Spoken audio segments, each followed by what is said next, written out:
Hello everyone, welcome to task for today TFT 005. Today we will be studying about social movements. We have divided this topic into two TFTs. The first one is TFT 005 and the second one is TFT 006. 005 will include the concepts related to social movements, while 006 will include the application of these concepts. Social movements can be found in paper 1 as well as paper 2. In paper 1, it falls under Politics and Society, topic 7D, while in paper 2, we study it as a part of colonial period and modern India.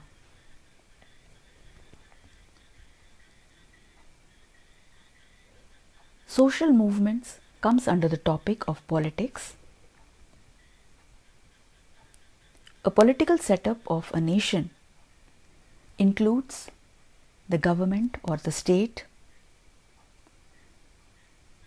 It includes political parties, elections, and several governmental bodies. These form the orthodox framework of politics. However, there are certain groups. They are not a part of this orthodox framework and they feel that their objectives or ideals are neglected. That is why, in order to bring about a change in the political and social setup, they resort to non-orthodox means of political action. Power forms the center of political setup. Any political setup is based on a difference of power. Those who are in power constitute the state, while those who oppose this power form the counterpower. They act as an opposing force to the government. According to Manuel Castells, power does not reside in one body, but there is a network of power.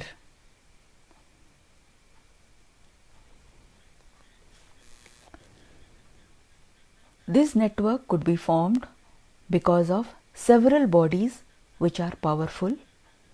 They could be the private institutions, they could be media,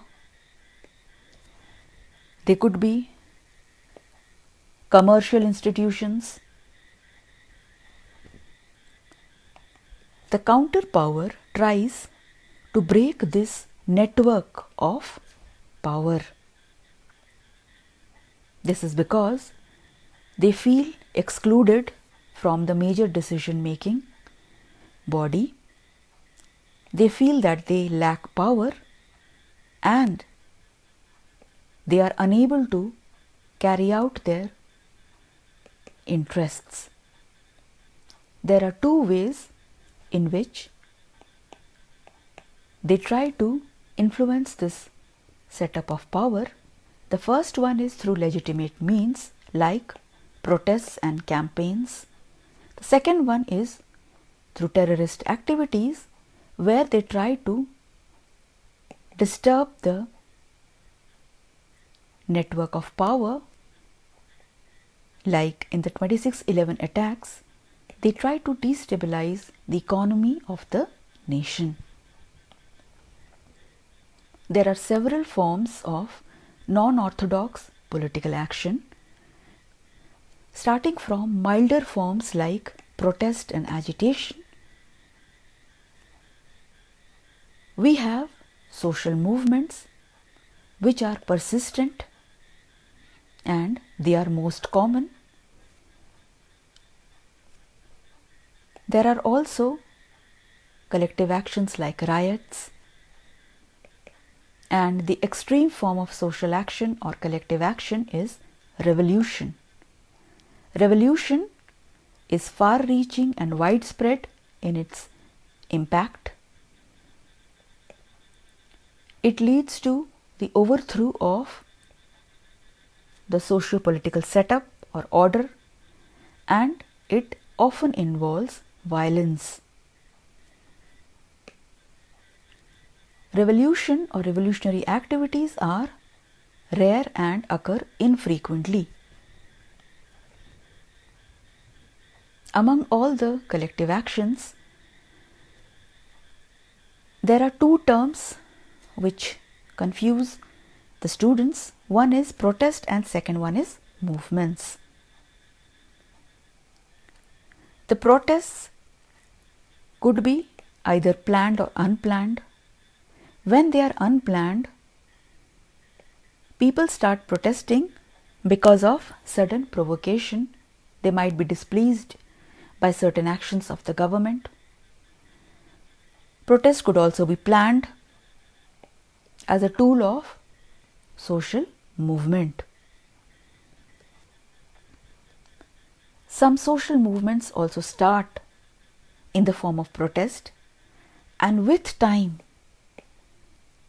they become more organized and become a social movement. But this organization does not mean that it becomes a formal organization. It does not become a part of the orthodox form of politics.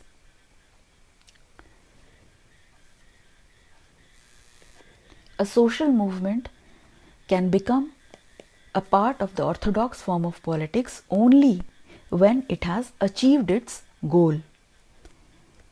For example, when we see Panchayati Raj institutions, trade unions, we have provisions in the constitution which cater to the needs of these sections. That is why they cannot be termed as social movements, because they have been institutionalized.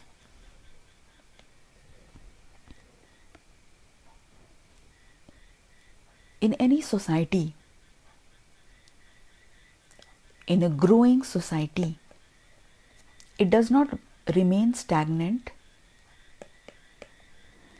and it keeps on changing. There are two forces which contribute to social change. The first one is external change by external factors like modernization, globalization or industrialization. There is another force of social change which is internal. This is social movement. It takes place by the people of that society. These people are from different sections and they have different needs. In order to meet their needs, they resort to social movements, and their ultimate aim is to bring about change in the society. There are many definitions for social movement. One definition is by the International Encyclopedia of Social Sciences. It defines a social movement as a variety of collective attempts to bring about change. These attempts could be in certain social institutions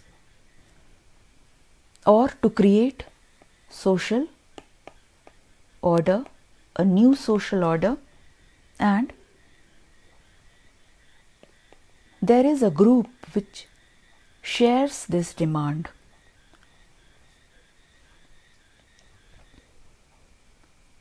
Coming to the theories of social movements, we have three major theories. The first one is by symbolic interactionist. This is the theory of social unrest. This was given by the Chicago School of Sociology. It was one of the first schools of thought which studied collective behavior, and it included this area under sociology. There were three scholars, Robert E. Park, Ernest W. Burgess, and Herbert Blumer. According to them, social movements were agents of social change and not merely products. So, whenever there is a social change, we can say that probably a social movement had led to this particular change. Among these scholars, Herbert Blumer, he gave the theory of social unrest.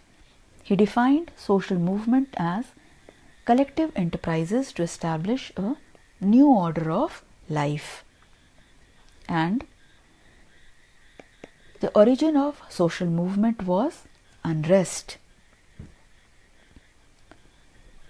He found that in a social movement, people or sections of people were dissatisfied with the current state of affairs, and they were hoping for a new scheme of living. So, they started off with a poorly organized form of group, which later on became organized. There was a system of customs and traditions. There was a leadership, hierarchy and division of labor. There were certain rules, certain values. Thus, this social movement became a culture or a society, and it fulfilled the aspirations of these people by providing them a new scheme of life. According to symbolic interactionists, there is a life cycle of a social movement. A social movement starts with an agitation or unrest, which is also known as social ferment. In this stage, people are disorganized, they are unfocused. With time, they become excited and they are more clearly defined. The people are able to understand why they are dissatisfied. They are able to find meaning of this dissatisfaction, and as a result of this, a formal organization is built. These formal organizations are more coordinated and they have a proper structure to carry out different activities of the social movement. With time, this social movement is accepted by the society and political life. As a result of it, it becomes institutionalized. But after the fourth stage, there are two ways in which a social movement may end. Either it becomes a permanent body and thus it ceases to be a social movement, it endures, or it is not able to withstand the pressure of the society and it dissolves. There are few critics who have opposed the theories given by this interactionist approach. According to them, although the interactionist approach, it tried to find out the meaning behind social movements, it did not deal with it in an in-depth manner. It did not study the rational decisions and strategies of the movement activists. Also, it ignored the changes taking place in the social structure. This was taken care of by the structural functionalists. There were two sociologists, Neil J. Smelser and Talcott Parsons. They tried to come up with a general theory of social movements. Smelser, he gave a theory known as structural strain in order to define the emergence of social movements. According to Smelser, social movements emerge through a process with certain stages, and each stage it adds certain value. What is this value? This value is the probability that a particular collective behavior will result in a social movement. According to Smelser, there are many causes of social movements. Therefore, his argument was known as multi-causal. He did not believe in a single cause of social movements. Smelser gave 6 value-added elements. First one is structural conduciveness. Second, structural strain. Third, generalized beliefs. Fourth, precipitating factors. Fifth, mobilization for action. And sixth, failure of social control. These elements were responsible for the emergence of social movement. The first and second elements. In the structural conduciveness, we refer to those factors which are conducive to or which are favorable to the growth of a social movement. It means there are certain institutions in a society which favor the growth of social movement. There could be political opportunity structures, or the political setup of that particular society must be encouraging the growth of social movements, must be encouraging dissent in that society. So only if a social movement has this favor, has this atmosphere to grow, can it emerge. When the social structure is conducive to the collective behavior, then the second element which should be present for the emergence of social movement is strain. There should be a strain between the people's expectations and the social reality, because only when there is a strain there will be frustrations and people will look to other ways to meet their expectations. The third point is generalized beliefs. When there is a conducive atmosphere and there is a strain, then the third necessary element is the presence of generalized beliefs. These beliefs are about the cause of strain, and it convinces people to join this social movement. When people are convinced because of these beliefs and they join the movement, then the fourth point comes into play. This is precipitating factors. It refers to those events which act as sparks to ignite the flame of protest action, because unless there are certain events which trigger protest, people will start postponing the formation of this movement. But when there is certain event, for example, there is a discrimination or there is a sexual exploitation which comes to public eye, then people join together, they join hands and start protesting. When the spark has been lit and people have started protesting, they start coming together for action. They mobilize for action.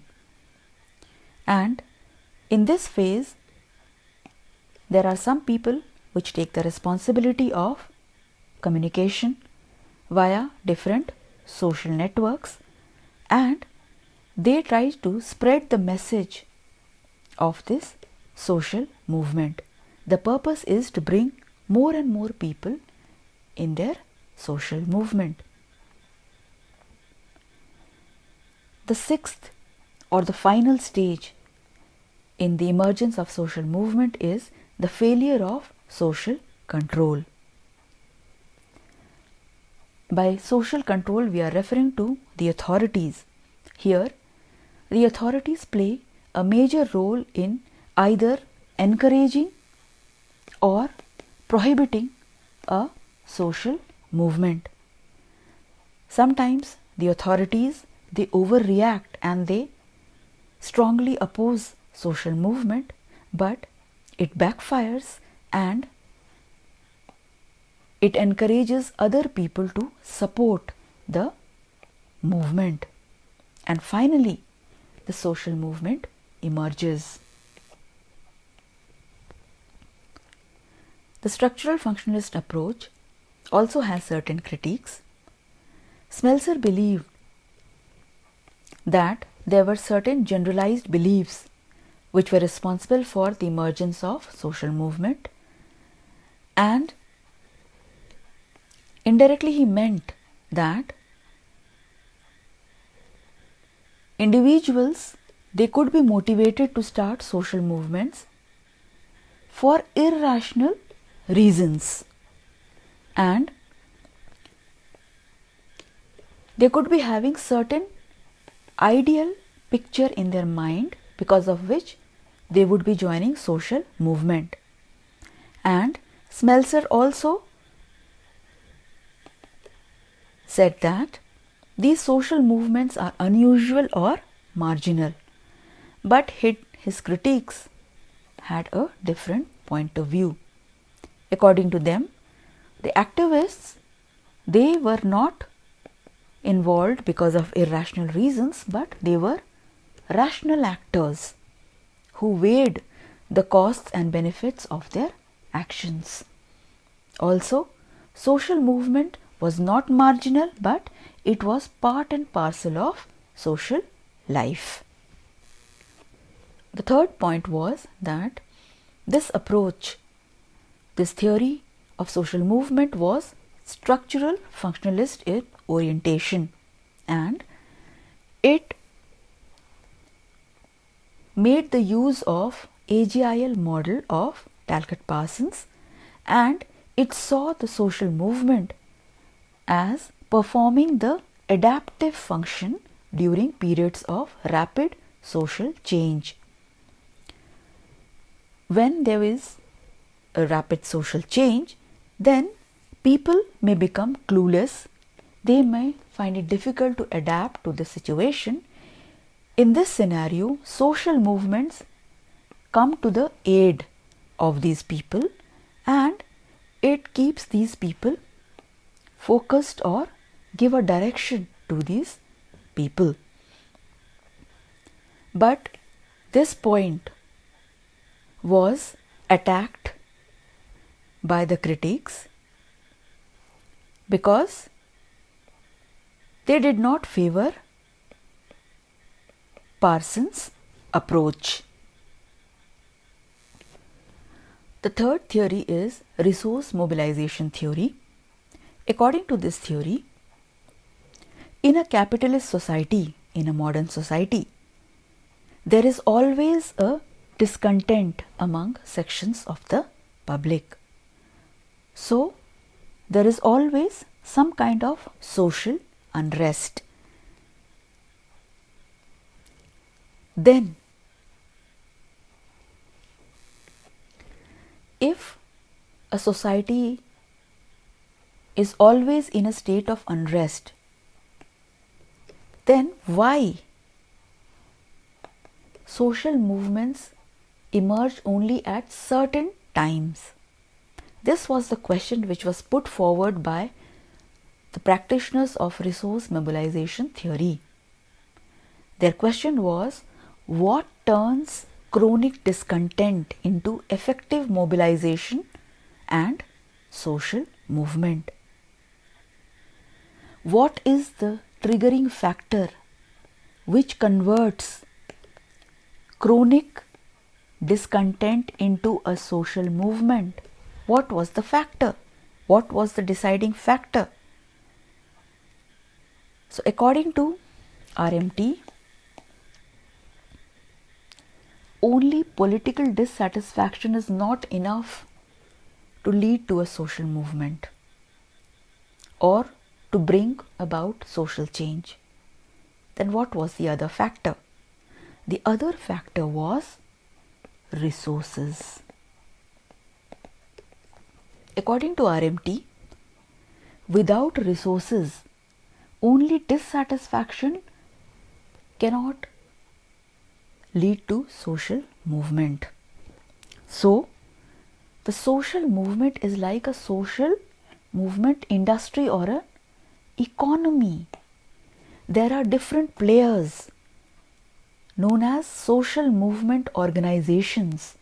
They compete with one another for the scarce resources because they need these resources to ensure that their social movement is successful. This theory, RMT, had certain critical points. These were that it did not explain those social movements which achieved success with limited resources. For example, there were poor people's movements in the USA. There were movements by unemployed workers, for black civil rights, certain welfare movements, and these people, they did not have huge amount of resources, but they succeeded during their initial years because of their enthusiasm and because they were actively involved in strikes and other forms of protests. That is why RMTU's proposition that resources are the deciding factor for the emergence of social movement falls short. Another point was that this theory, it did not take into account the broader factors of social change. These were post-industrialization or globalization processes. It did not explain the relationship of these factors with social movements. The next comes the types of social movements. There are different types of social movements and there are different ways in which we can classify these types of social movements. There is one classification that we are going to study today, which says that there are 6 types of social movements. The first one is migratory movements. Second one is expressive movements. Third one is utopian movements. Fourth one is reform movements. Fifth is revolutionary movements, and sixth is resistance movements. Let us try to define these types of social movements. First one, as the name suggests, migratory, means movement from one place to another. When in a society there are people who are discontented, who are dissatisfied. They may think that we do not want to live in this society, so they may wish to move to another place. Now, when many people of that particular society, they move to the same place at the same time. So let us say this is society 1 and this is society 2. So if people, they are dissatisfied with the policies of this society, or maybe they don't feel protected, they don't feel secure for their security, for their growth or development, they move to another society which is S2. So many people together, they move to S2. So they create a migratory social movement. One such migratory movement was seen when the Jewish people, they started moving back to Israel, and this back to Israel movement of the Jews, it was known as Zionism. The second type of movement is expressive movement. In this movement, people, they cannot easily move and they cannot easily change things. So what is the option? They may change themselves. So instead of trying to change the reality itself, they change their reaction to the reality. So how do they do it? In Jamaica, because of extreme poverty and inequality, there was a huge economic distress among the people. So they started protesting through music. They started expressing their dissent, expressing their protest through music. This music was known as reggae, and they started writing songs about poverty, about inequality, about the situation, about their helplessness. The third type of social movement is utopian movement. Utopia means an ideal society. In this movement, the people, they try to create a society in an ideal form. So they join together and they form a small society which has all the features of the ideals that they want in the larger society. They believe that this model, this ideal can be copied and then it may transform the entire society. This is seen in Israeli kibbutz. Here they look after their children together. So this form of society they want to implement in the larger society. The fourth type of social movement is reform movement.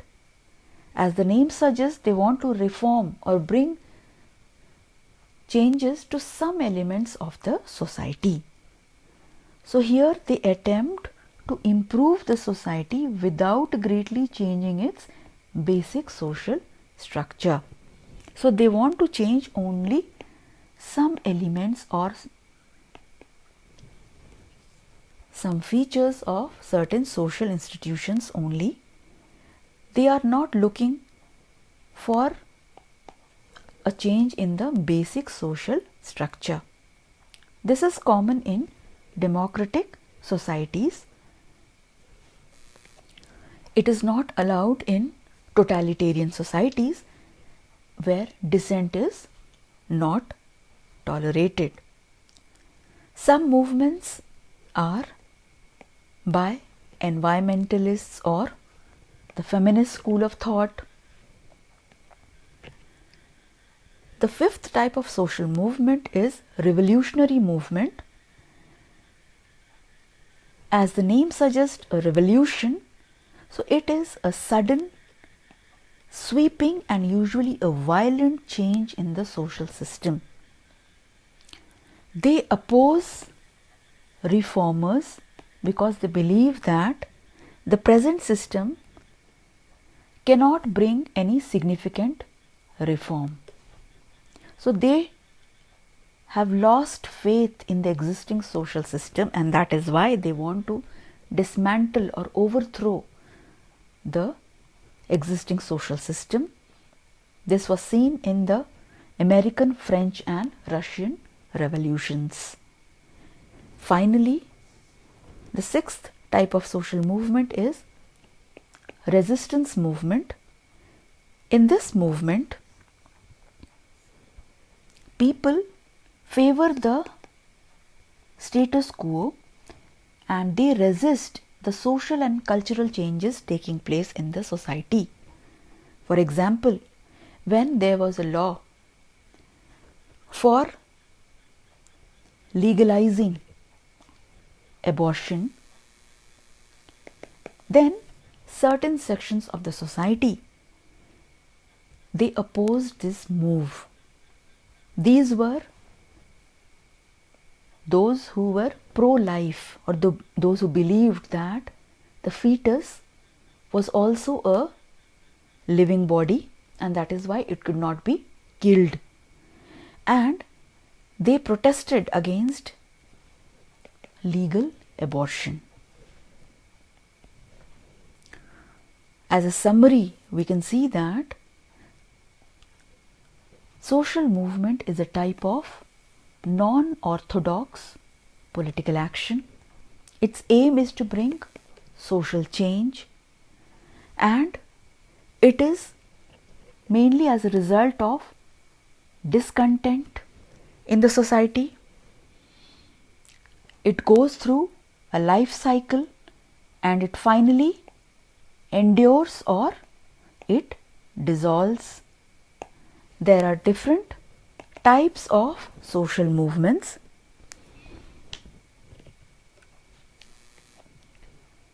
With varying characteristics or features. We have not mentioned the sources which you will be referring, because we have referred to many sources for this TFT.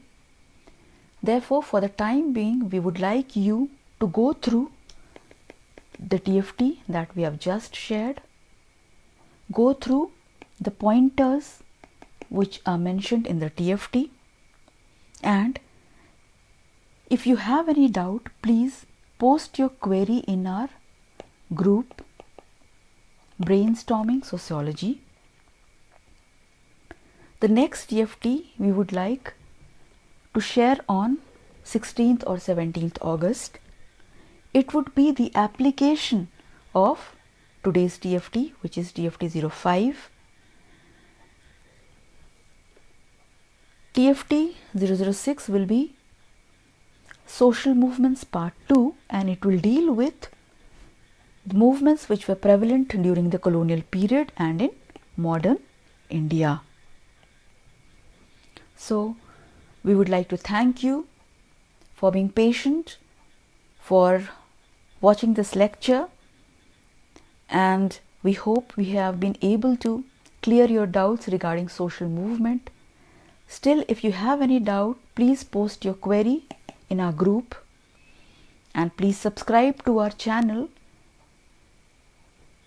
to gain access to our lectures, and we look forward to meeting you in the next TFT next week. All the best, happy learning, be safe. Thank you.